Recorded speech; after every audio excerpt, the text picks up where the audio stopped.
जब हम बिच्छू की आत्मा के विषय में बात कर रहे हैं तो हमें समझना है कि बाइबल हमें बिच्छू के बारे में क्या सिखाती है। Now, when I went and started studying about scorpion, I realized the scorpion is an unclean animal. और जब मैंने वचन में जाके पढ़ा बिच्छुओं के विषय में, तब मुझे समझ में आया कि बिच्छू एक अनक्लीन जानवर है, मतलब वो साफ नहीं है। Hallelujah, it's an unclean animal. वो साफ नहीं है, ये जानवर साफ नहीं होते। Because it is unclean, क्योंकि ये अपवित्र होते हैं। it likes to put its venom on clean things. और क्योंकि ये खुद अपवित्र होते हैं, ये ज्यादातर चाहते ये हैं कि वो अच्छी साफ चीजों पे या फिर पवित्र चीजों को डंक मारे। See, scorpions are unclean. देखिए, ये जो बिच्छू हैं ये अपवित्र होते हैं। That's why it is looking for a clean property. और इसलिए वो कोई पवित्र स्थान या अच्छा चीज ढूंढते हैं। Why the scorpions are against you is क्यों ये बिच्छू आपके खिलाफ है? because you have a clean environment around you. क्योंकि आपके अंदर एक पवित्र वातावरण है, आप पवित्र हैं। Hallelujah. Hallelujah. Amen. And the second thing a scorpion has is it has venom.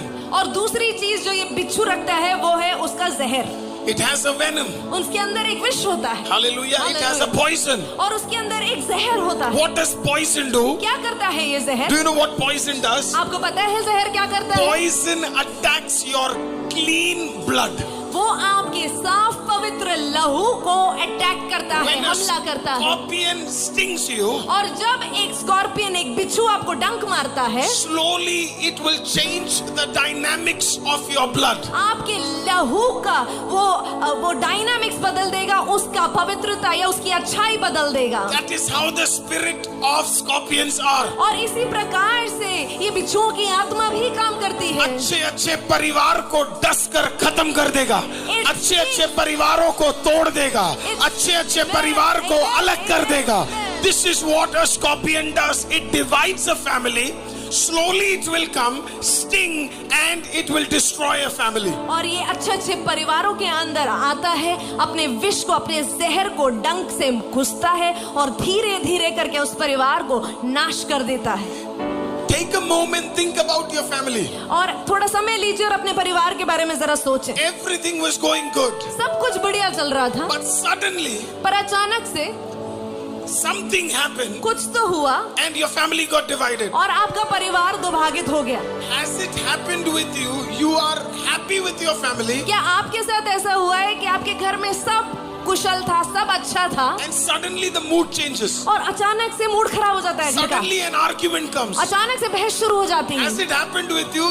You are traveling with your wife, husband, children, क्या आपके साथ ऐसा हुआ है कि आप अपने पति पत्नी बच्चों के साथ कहीं ट्रैवल कर रहे हैं और अचानक आपकी बहस हो जाती है? and suddenly you start arguing? You went out to enjoy, आप बाहर गए तो एंजॉय करने के लिए थे, but disunity came into your family. लेकिन अचानक से कुछ तो खंडन आपके बीच में आ You गया। are a wise person. अगर आप अकलमंद होंगे, If you're a child, if you're a woman, if you're a man, if you're a husband, if you're a mother, if you're a father, suddenly the dynamics of your family is getting into disunity.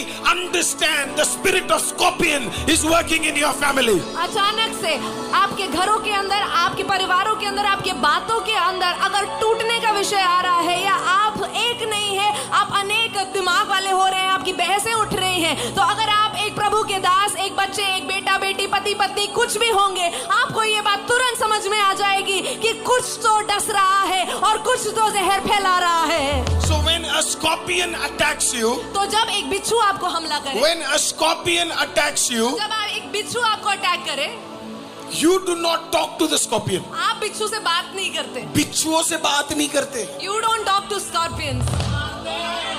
Hallelujah. Woo!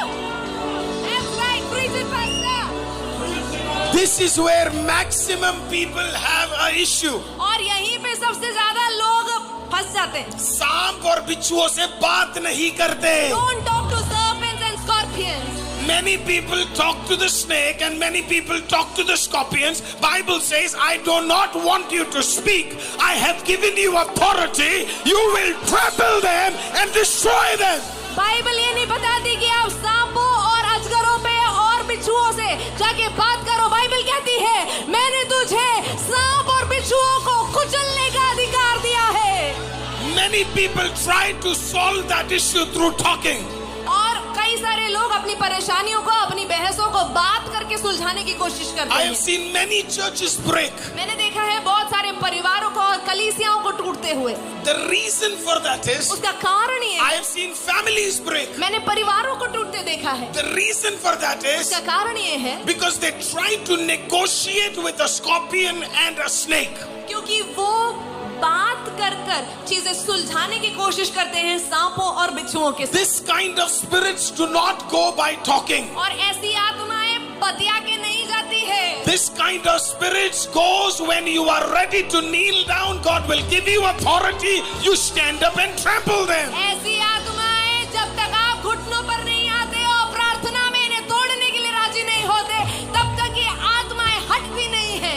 I am asking you once again, how many of your family has suddenly seen a change within your family, that mother, father, children have had sudden disunity? और आप में से कितने लोगों ने देखा है आपके परिवारों में अचानक माता पिता बच्चों के बीच में भयंकर भिन्न भाव आ जाता है। And I see often parents will say children are not listening, children are saying parents are not listening. I wish tonight God makes it very clear to you, it is not the father, it is not the mother, it is not the children. Somebody has entered your family with that spirit. Let that person be thrown out. और मैंने कई सारे बच्चों को, कई सारे माता पिताओं को एक दूसरे पे इल्जाम लगाते हुए सुना है कि इनकी वजह से हुआ है, उनकी वजह से हुआ है, ये नहीं सुन रहे, वो नहीं सुन रहे। लेकिन आज मैं आपको इस बात से सतर्क करना चाहता हूँ कि ना किसी इंसान की, ना आपके बच्चों की, ना आपके माता पिता की गलती है। यहाँ पे कुछ आत्माएं आपके विपरीत काम कर रहे हैं। आपको उन्हें पहचानना है और उन आत्माओं को तोड़ना है यीशु के नाम से, और अपने परिवार को फिर से सजा के एक करना है।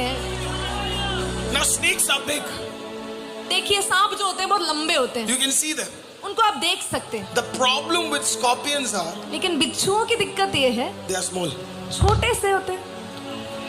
Their entry will not be noticed. उनका आना आप शायद ध्यान भी नहीं देंगे, आपको पता भी नहीं लगेगा कि वो कब आ गए। You will think, oh, this is very small. आप सोचेंगे अरे ये तो बहुत छोटा है, Hallelujah. You will think, oh, this is nothing. और आप सोचेंगे कि ये तो कुछ भी नहीं है।